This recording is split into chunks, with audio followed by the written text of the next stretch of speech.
What happens when loyalty and ambition collide, forcing a woman to confront the painful truth about her worth in a world where family ties overshadow merit. My name is Amy Hayes, and I never thought I'd find myself sitting in that conference room, heart racing, as my world crumbled around me. The air was thick with anticipation, the kind that usually precedes good news. I had worked tirelessly for 3 years, pouring my heart and soul into my role as senior operations manager at Alden Ventures. I had sacrificed family dinners, weekends, and countless late nights, all in the hope of finally being recognized for my dedication. But as Arthur, my father-in-law and the company's CEO, raised a champagne glass, I felt a chill run down my spine. Today, I'm thrilled to announce our new regional director, my brilliant niece Lily Monroe, he declared, his voice booming with pride. The applause erupted around me, but I felt frozen in my seat, hands clenched tightly in my lap. Lily had been with the company for a mere 8 weeks, and yet here she was, stepping into the role I had been promised.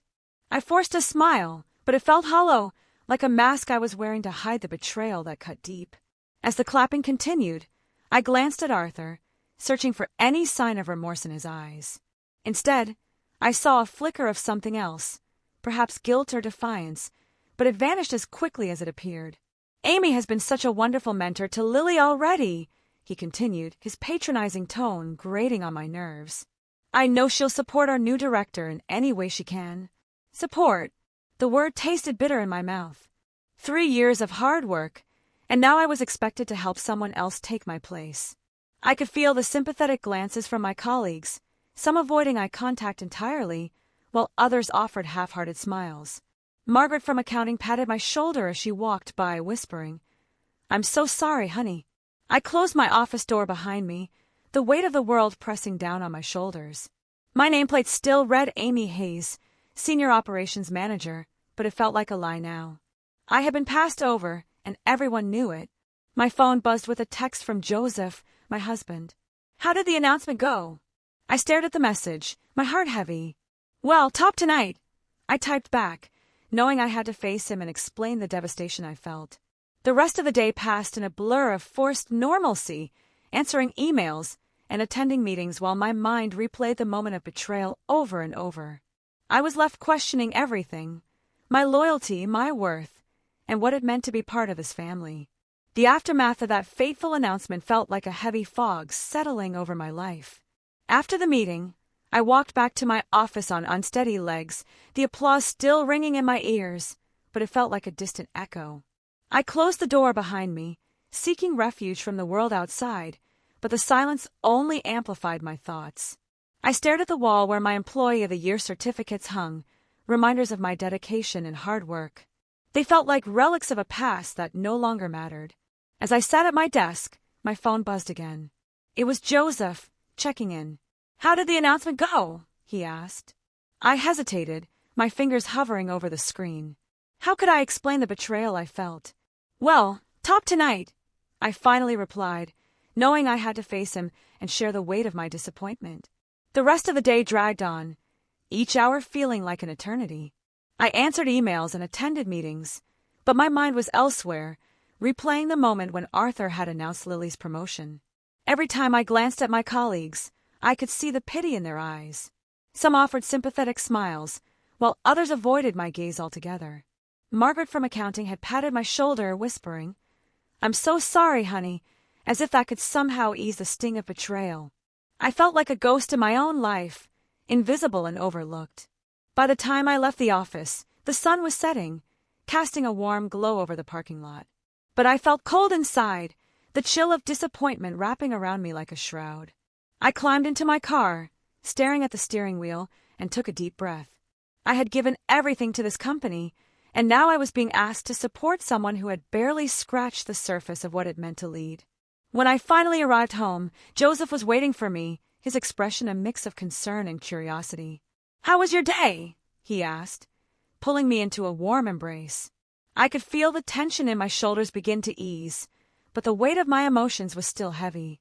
"It was complicated," I replied, my voice barely above a whisper. As we sat down for dinner, I recounted the day's events, my voice trembling as I spoke about the promotion and Arthur's dismissive attitude. Joseph listened intently, his jaw tightening with each detail. "Dad actually said you didn't need the promotion because you were secure here?" he asked incredulously. I nodded, feeling the anger rise within me. It's like my loyalty meant nothing. That night, as I lay in bed, I couldn't shake the feeling of betrayal. I had always believed that hard work and dedication would be rewarded, but now I was left questioning everything. The stakes had never felt higher, and I knew I had to make a choice. Would I continue to accept this treatment, or would I finally stand up for myself? The thought lingered in my mind, a flicker of hope amidst the darkness. The days passed after that fateful announcement. The weight of my disappointment transformed into something sharper resolve.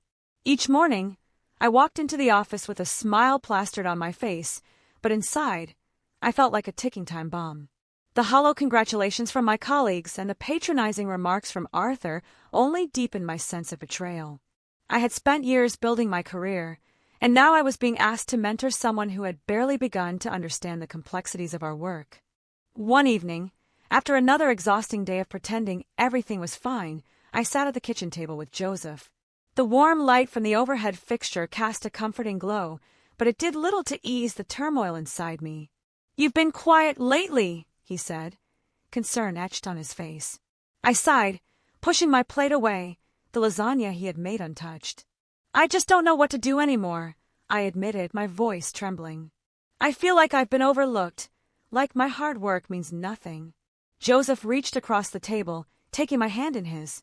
"You deserve to be recognized for what you've accomplished, Amy. You've sacrificed so much for that company. Maybe it's time to consider what you really want." His words struck a chord deep within me. I had always been the dependable one, the loyal employee who put the company first. But at what cost? That night, I lay in bed, staring at the ceiling, replaying the events of the past few weeks. The more I thought about it, the clearer it became. I couldn't continue to work for a company that didn't value me. I had given my all, and now I was being asked to support someone else's rise while my own dreams were crushed. The thought of resigning sent a rush of adrenaline through me. It was a terrifying idea, but also exhilarating. The next morning, I woke up with a newfound determination. I dressed carefully, choosing my navy blue power suit, the one that always made me feel confident. I sat at my desk, my heart racing as I opened a blank document. I began typing my resignation letter, each word a release of the frustration and disappointment I had bottled up for too long. "Dear Arthur," I wrote, "please accept this letter as my formal notice of resignation from my position as Senior Operations Manager at Alden Ventures." As I typed, I felt a sense of clarity wash over me. I was no longer the woman who would accept being overlooked. I was reclaiming my narrative, taking control of my future. I finished the letter, printed it, and slipped it into a crisp white envelope. Holding it in my hands felt like holding my freedom. With each step toward Arthur's office, I felt lighter, as if the burden of my past was finally lifting. I was ready to face him, ready to stand up for myself. This was my moment, and I wouldn't let it slip away. I was no longer just Amy Hayes. I was a woman who knew her worth and was prepared to fight for it. I stepped into Horizon Tech. I felt a rush of fresh air fill my lungs. It was a stark contrast to the suffocating atmosphere I had left behind at Alden Ventures. The bright, open office space buzzed with energy, and I could see people collaborating, sharing ideas, and genuinely enjoying their work. It was a world away from the corporate politics and family loyalties that had stifled my growth for so long. As I walked through the sleek, modern hallways, I felt a mix of excitement and nervousness. This was my chance to start anew, to redefine my career on my own terms. I was greeted by Rebecca Chin, the recruiter who had seen my potential and brought me on board. "Welcome, Amy. We're so glad to have you here," she said, her enthusiasm infectious. I couldn't help but smile back, feeling a flicker of hope ignite within me. Rebecca introduced me to my new team, and I was struck by their warmth and openness. They were eager to learn about my experience and how I could contribute to their projects. It felt refreshing to be valued for my expertise rather than my connections. As we gathered around a conference table, I shared my background, detailing my years at Alden Ventures and the lessons I had learned. The team listened intently, asking questions and engaging in discussions that felt meaningful. However, as the days turned into weeks, I quickly realized that starting over wasn't without its challenges. I was tasked with managing the Anderson Group, a major client that had been struggling with communication issues. The pressure was on, and I felt the weight of expectations resting heavily on my shoulders. But this time, I was determined to rise to the occasion. I had spent years honing my skills, and I was ready to put them to the test. One afternoon, as I prepared for a crucial meeting with the Anderson Group, I felt a familiar knot of anxiety in my stomach. I took a deep breath, reminding myself of the confidence I had gained since leaving Alden Ventures. I had a wealth of knowledge to share, and I was no longer the woman who would shy away from confrontation. I was ready to advocate for my clients and ensure their needs were met. The meeting was intense, with the Anderson Group expressing their frustrations about missed deadlines and lack of communication. I listened carefully, taking notes and acknowledging their concerns.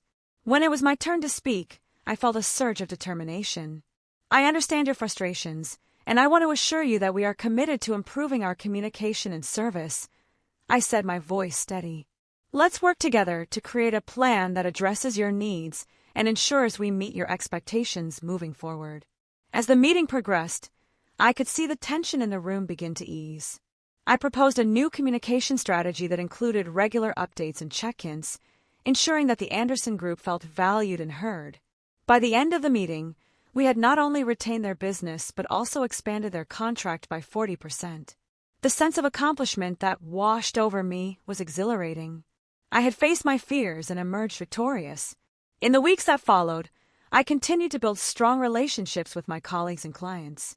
The culture at Horizon Tech was one of collaboration and innovation, and I thrived in that environment.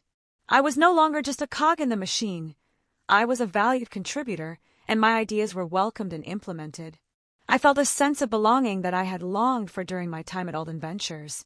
One day, as I sat in a strategy meeting with my team, I realized how far I had come. I was leading discussions, sharing insights, and making decisions that had a direct impact on our success. The confidence I had gained was palpable, and I could see it reflected in the way my colleagues interacted with me. They respected my experience and valued my input, and it felt incredible to be part of a team that celebrated each other's strengths. But even amidst this newfound success, I couldn't shake the memories of my past. I often thought about Arthur and Lily, wondering how they were faring without me. I had left behind not just a job, but a part of my identity. Yet, I knew I had made the right choice. I was no longer defined by my relationship to Arthur or my role at Alden Ventures. I was Amy Hayes, a woman who had reclaimed her power and was ready to forge her own path. As I settled into my new role, I felt a sense of excitement for the future. Horizon Tech was not just a job. It was a place where I could grow, innovate, and thrive. I was ready to embrace the challenges ahead, knowing that I had the skills and determination to succeed. This was my new beginning, and I was ready to make the most of it. As I settled into my role at Horizon Tech, I quickly realized that the stakes were higher than ever. The initial excitement of my new beginning was soon overshadowed by the pressure to prove my worth in a fast-paced environment. I had successfully retained the Anderson Group, but I knew that maintaining their trust and satisfaction would be a continuous challenge. The thrill of my recent victory was exhilarating, but it also came with the weight of expectations. As I dove deeper into my responsibilities, I found myself juggling multiple projects and clients. Each day brought new challenges, and I was determined to rise to the occasion. I spent hours analyzing data, strategizing, and collaborating with my team. The culture at Horizon Tech encouraged innovation, and I felt empowered to share my ideas. However, with every success came the nagging fear of failure. I had left behind a world where my loyalty was taken for granted, and now I was in a place where my contributions were expected to shine. One afternoon, I received an urgent call from the Anderson Group. They were facing a significant issue with a shipment that had been delayed, and tensions were running high. My heart raced as I listened to their concerns. This was a critical moment, and I knew I had to act quickly. Drawing on my experience, I assured them that I would handle the situation personally. "I'll coordinate with logistics and keep you updated every step of the way," I promised, my voice steady despite the anxiety bubbling beneath the surface. As I hung up the phone, I felt the weight of responsibility settle on my shoulders. I immediately gathered my team for an emergency meeting. "We need to resolve this issue quickly," I said, my tone firm. The Anderson Group is counting on us, and we can't afford to let them down. My colleagues nodded, their expressions serious. Together, we brainstormed solutions, and I delegated tasks to ensure we covered every angle. The next few hours were a whirlwind of activity. I coordinated with the logistics team, tracking down the shipment and negotiating with suppliers to expedite the process. I kept the Anderson Group informed, providing them with regular updates and reassuring them that we were on top of the situation. As the hours passed, I felt the pressure mounting, but I was determined to prove that I was capable of handling this challenge. Finally, after what felt like an eternity, I received confirmation that the shipment was on its way. I quickly relayed the good news to the Anderson Group, and their relief was palpable. "Thank you, Amy. We appreciate your dedication," they said, and I could hear the gratitude in their voices. In that moment, I felt a surge of pride. I had not only resolved a crisis but had also reinforced the trust that the Anderson Group had in me and my team. However, the victory was bittersweet. I knew that the corporate world was unpredictable, and I couldn't afford to become complacent. The pressure to maintain high performance weighed heavily on me, and I often found myself working late into the night, driven by the fear of failure. I was determined to prove that I belonged at Horizon Tech, but the relentless pace was exhausting. One evening, as I sat at my desk, I received a message from Rebecca. "Can we chat?" it read. My heart raced. I wondered if she had concerns about my performance. I quickly replied, "Of course," and we scheduled a meeting for the next day. As I prepared for our discussion, I couldn't shake the feeling of anxiety. Had I done enough to prove my worth? When we met, Rebecca greeted me with a warm smile. "I wanted to talk about your progress," she said, her tone encouraging. "You've done an incredible job with the Anderson Group, and I've heard great feedback from the team." My heart swelled with relief, but I knew I couldn't let my guard down. "Thank you, but I still feel like I have so much to prove," I admitted, my voice tinged with vulnerability. Rebecca nodded, understanding my concerns. "It's natural to feel that way, especially after transitioning to a new role. But remember, you're not alone. We're all here to support you." Her words resonated with me, and I realized that I had built a network of colleagues who believed in my abilities. I wasn't just proving my worth to myself. I was part of a team that valued collaboration and growth. As the weeks went by, I continued to push myself, taking on new projects and seeking opportunities to innovate. I proposed a new client retention strategy that involved regular feedback sessions with our clients, ensuring that we were meeting their needs and expectations.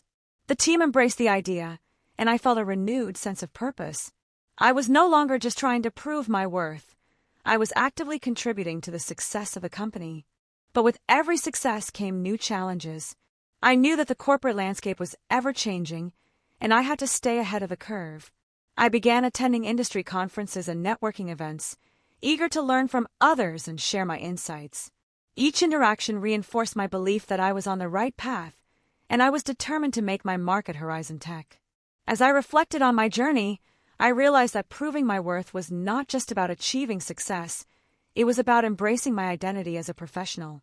I was no longer defined by my past or the expectations of others. I was Amy Hayes, a woman who had fought for her place in the corporate world and was ready to thrive. The stakes were high, but I was ready to meet the challenge head-on. I continued to thrive at Horizon Tech. I couldn't shake the feeling that my past was still lurking in the shadows, waiting for the right moment to confront me. I had built a new life, one filled with purpose and respect, but the memories of Alden Ventures haunted me. I often thought about Arthur and Lily, wondering how they were faring without me. I had left behind not just a job, but a part of my identity, and I knew that sooner or later, I would have to face the consequences of my departure. The moment came unexpectedly during a quarterly networking event. I arrived at the venue, a sleek downtown hotel, feeling confident in my new role. The atmosphere buzzed with excitement, and I was eager to connect with industry peers and share my experiences. As I mingled, I spotted familiar faces from Alden Ventures across the room. My heart raced, a mix of anxiety and anticipation flooding my senses. I hadn't seen them since I left, and the thought of facing my past made my stomach churn. As I navigated through the crowd, I felt a hand on my shoulder. I turned to find Janet Mills, a former colleague from Alden Ventures, smiling warmly. "Amy, "It's so good to see you," she exclaimed, her enthusiasm genuine. I returned her smile, but inside, I felt a knot of tension. "You too, Janet. How have things been?" I asked, trying to keep my voice steady. "Oh, it's been interesting since you left," she replied, her tone shifting slightly. "Things have changed a lot at Alden. We've had some challenges."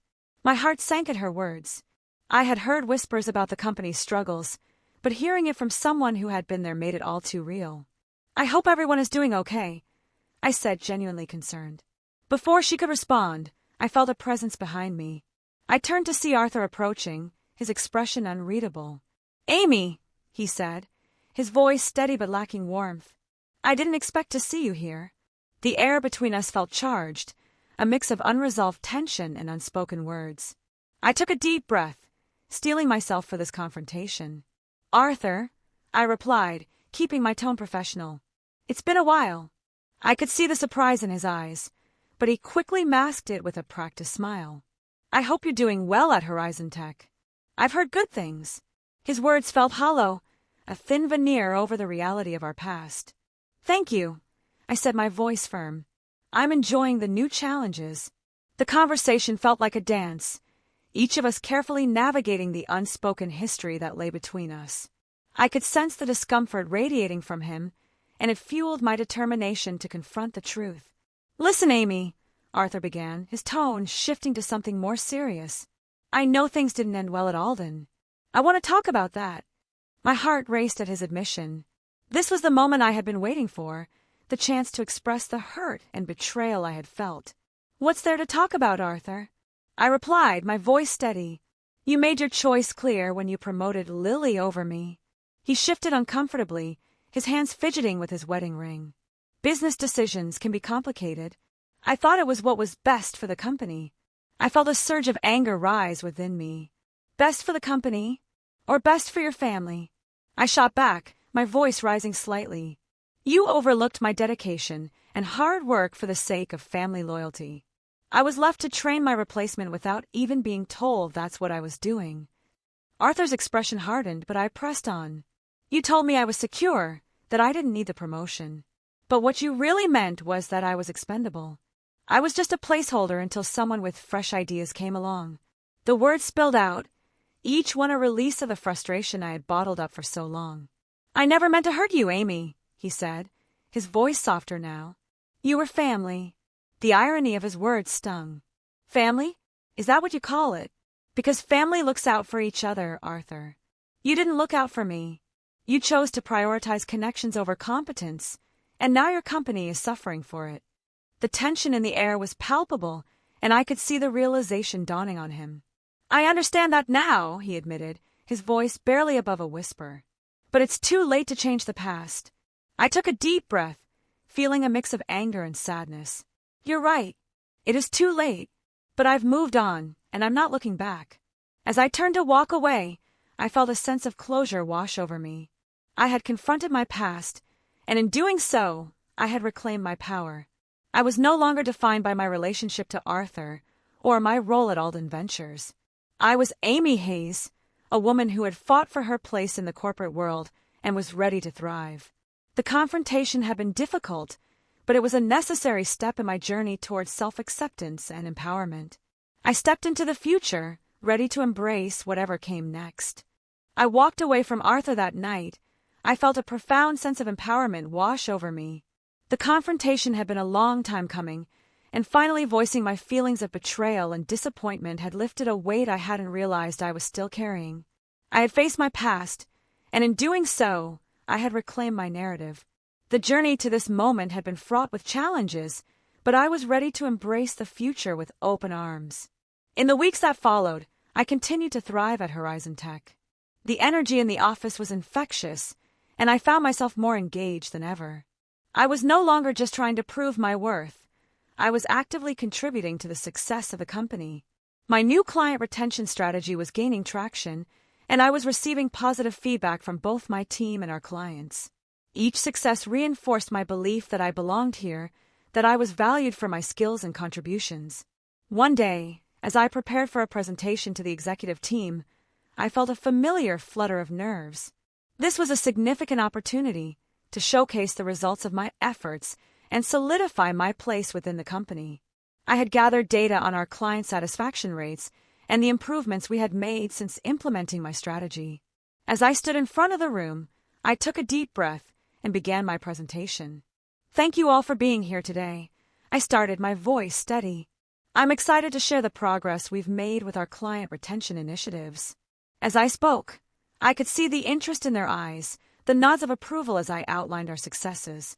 I felt a surge of confidence, knowing that I was not just presenting numbers but sharing a vision for the future. When I finished, the room erupted in applause. Marcus, the CEO, stood up with a smile. Amy, this is impressive work. Your leadership has made a significant impact on our client relationships. Hearing those words felt like a validation of everything I had fought for. I was no longer the overlooked employee.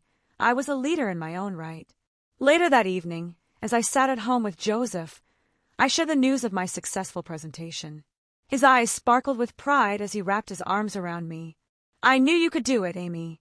You've come so far. In that moment, I realized how much I had grown, not just in my career but as a person.